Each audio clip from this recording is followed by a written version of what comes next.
It's Green Thumb Thursday, where we give you the tips and tricks you need to help your gardens flourish. Now, there's something that hasn't been hard to notice lately, and that is this South Carolina summer heat. And while we're always giving you tips on how you and your pets can beat the heat, your plants need some love too. So this morning we are joined by our friend Andy Cabe, who's the Director of Horticulture over at the Riverbanks Zoo and Garden. Andy, so good to have you with us this morning. Good morning. Thanks for having me again. All right, what do we need to do? Listen, sometimes we as people are barely surviving in this heat. So what can we do for our plants? You know, the best thing to do is water, water, water. But lots of people think that you just go out, I'm going to water for 30 minutes.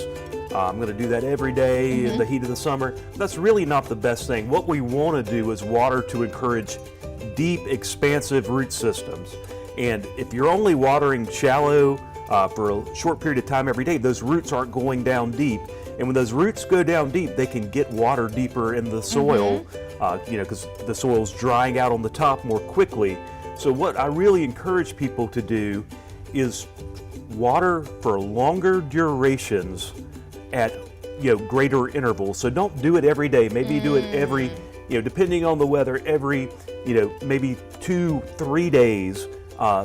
But water for longer, so you're getting deeper penetration into the soil, so you're encouraging those root systems to go deep, more deeply.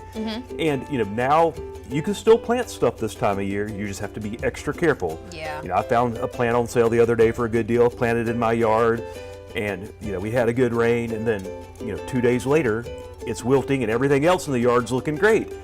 It's plants in a nursery are grown in a pot with a confined root system, so those roots aren't going out everywhere. When a plant's growing in a nursery, it's probably being watered just about every day.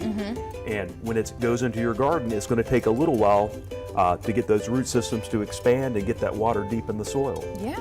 Andy, I had a question. In Gandy's garden, I have to admit, I think I've overwatered. What would be some signs of overwatering? Lots of times you'll see overwatering. Plants can actually wilt from overwater. The roots can start to rot a little bit. You'll also see sometimes spotting on the leaves. That can be fungal from overwatering. What was that?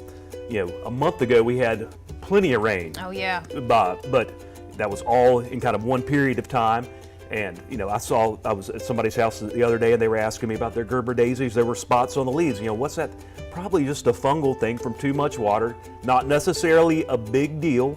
If you see some light fungal problems, maybe just peel off those leaves and throw them away. Don't compost them, throw them away. If you put that kind of stuff, diseased things in a compost pile, you can just re-encourage them to come back again in your garden. We don't want that to happen. All right, Andy, that's very good information. Again, we want our summer plants to thrive in this South Carolina heat, so definitely something to keep in mind, especially when it comes to the watering. Thank you so much for joining us this morning.